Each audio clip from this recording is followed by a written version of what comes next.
ఫైనల్‌గా ఒక క్వెషన్ అమ్మ. మీరు రాజకీయంలో ఎంటర్ అయినప్పటి నుంచి, ఎమ్మెల్యే అయినప్పటి నుంచి ఆరుగురు ముఖ్యమంత్రులు మీరు చూసారు.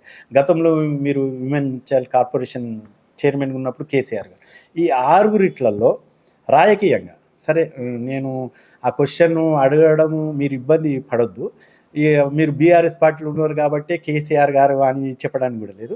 నేను రాజకీయంగా ఓపెన్‌గా ఈ ఆరుగురు ముఖ్యమంత్రులలో ప్రజలకు సంబంధించిన ఇష్యూలు అనుకోండి, వ్యక్తిగతంగా సంబంధించిన సమస్యల పట్ల కానీ రెస్పాన్స్ ఏ విధంగా, మీకు నచ్చిన ఆరుగురు ముఖ్యమంత్రులు ఎవరెవరికి ఏ రకంగా first, second, third, fourth, fifth, sixth ఏ రకంగా రేటింగ్ ఇవ్వగలరు?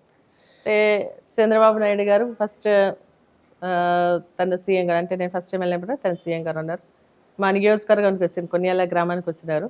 సో నన్ను అక్కడ మాట్లాడియకుండా మదన్ రెడ్డి గారితో మాట్లాడిచ్చేసి, అప్పుడు టీడీపీలో ఉండే మదన్ రెడ్డి గారు, తనతో మాట్లాడిచ్చేసి డైరెక్ట్గా సీఎంగా తను మాట్లాడుతా అంటే మైక్ లాక్కొని నేను యాజ్ ఎమ్మెల్యేగా మాట్లాడతాను చెప్పేసి మాట్లాడుకున్నాను. ఆయన ఏంటంటే తన అనుకునేటువంటి వాళ్ళకి బాగా చేస్తాడు. అంటే వాళ్ళ పార్టీకి సంబంధించిన వాళ్ళు ఏమన్నా కూడా ఇష్యూస్ మేము వెళ్తే టైం ఇస్తుండే, కానీ దాంట్లో ఒక డిఫరెన్సెస్ గమనించినాను.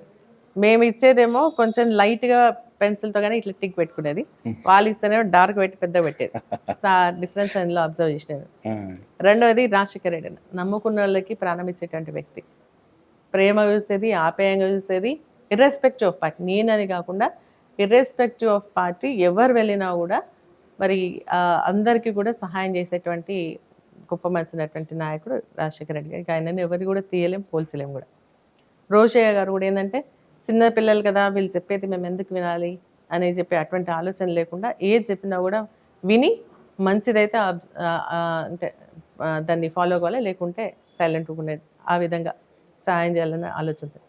కిరణ్ కుమార్ రెడ్డి గారితోనైతే మేము నిత్యం ఏంటంటే చాలా ఫ్రెండ్లీగా ఉంటుండే మా అన్నతో.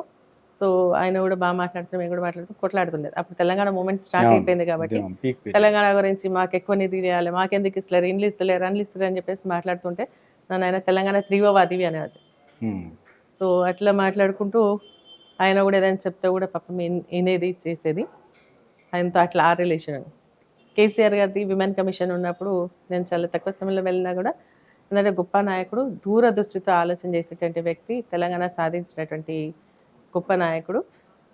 నిజంగా చూస్తే మనకు మన జిల్లాకే చూసుకుందాం, వేరే జిల్లాలతో నేను పోల్చలేను, మన జిల్లాకే చూసుకుందాం. నర్సాపూర్లో అసలు నీళ్లు రాక చాలా పంటలు ఎండిపోతుండే, డ్రౌట్ సిచ్యువేషన్ ఉంటుండే. మన దుబ్బాకకు సంబంధించి కూడా అది డ్రౌట్ ఏరియా కింద డిక్లేర్ అయింది నర్సాపూర్ అవన్నీ.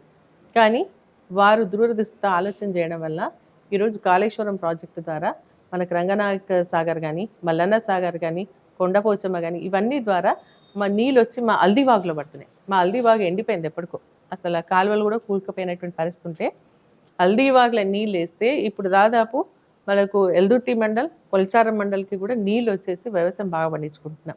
సో నేను విమెన్ కమిషన్ ఉన్నప్పుడు కూడా తనకి వెళ్ళి కలిసినప్పుడు అంటే రేపు మీటింగ్ ఉంది ఇట్లా కొండపోచమ్మ రామంటే ఇట్లా విమెన్ కమిషన్ ఉండి రావద్దు కదన్నా అంటే ఎవరు చెప్పినమ్మా అట్లా ఏం లేదు, ఏంటంటే పార్టీ మీటింగ్స్కి రావద్దు, జిల్లా కలెక్టర్ ఎట్లయితే అడ్మినిస్ట్రేటర్ ఉంటుందో మీరు కూడా అట్లా రావచ్చమ్మా అని చెప్పేసి చెప్పి నాకు ఫస్ట్ టైం తను పిలిస్తేనే అక్కడికి వెళ్ళడం జరిగింది. సో ఇట్లా అందరితో ఇది రేవంత్ రెడ్డి గారిని అంటే ఎంతసేపు ఏంటంటే ఇప్పుడు ఎదుటి వ్యక్తిని తిట్టా ఆలోచనే కానీ నిజంగా ఎదుటి వ్యక్తిలో ఉన్నటువంటి మంచితనాన్ని చూసుకోవాలనేటువంటి ఆలోచన అయితే లేదని చెప్పేసి నాకు అనిపిస్తుంది. ఎందుకంటే ఫర్ ఎగ్జాంపుల్ నా గురించి చెప్తా, సబితక్కకి నా గురించి మాట్లాడుతూ ఏం చెప్పిండ్రు, నీ పైన కేసులు ఉన్నాయి, నువ్వు తీపిచ్చేసుకున్నావు, విమెన్ కమిషన్ అయినావు, మళ్ళీ ఎమ్మెల్యేగా అయిపోయినావు అని చెప్పేసి చెప్తున్నారు. కానీ నా పైన కేసు నేను రేవంత్ రెడ్డి గారు మొన్న నాంపల్లి కోర్టుకు వెళ్ళడం జరిగింది. ఫస్ట్ టైం కోర్టు మెట్లు ఎక్కినా నేను ఇక్కడ. అంటే కేసులు తీసేస్తారు, నా పైన తీసేస్తే తన పైన కూడా తీసేస్తారు కదా.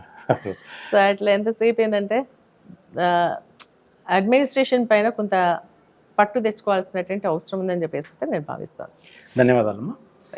ఇది ఈరోజు సుంతా లక్ష్మారెడ్డి గారితో జరిగిన ఇంటర్వ్యూ. అంటే మొదటి నుంచి రాజకీయ పాలిటిక్స్ ఎంట్రీ నుంచి ఇప్పటి వరకు జరుగుతున్న సీఎంలను చూసిన ప్రవర్తన, అంటే వారి యొక్క ప్రజలకు సంబంధించిన అంశాల పట్ల వారు ఏ రకంగా ఉండే, ఒకరికి సంబంధించిన ఆరుగురు ముఖ్యమంత్రులపైన వారి అభిప్రాయం చెప్పారు. అదేవిధంగా కాన్స్టిట్యున్సీకి సంబంధించిన ప్రజల యొక్క డెవలప్మెంట్ అనుకోండి, కాన్స్టిట్యున్సీ డెవలప్మెంట్ అనుకోండి, అన్ని విషయాలు చెప్పినందుకు మరొకసారి ధన్యవాదాలమ్మా.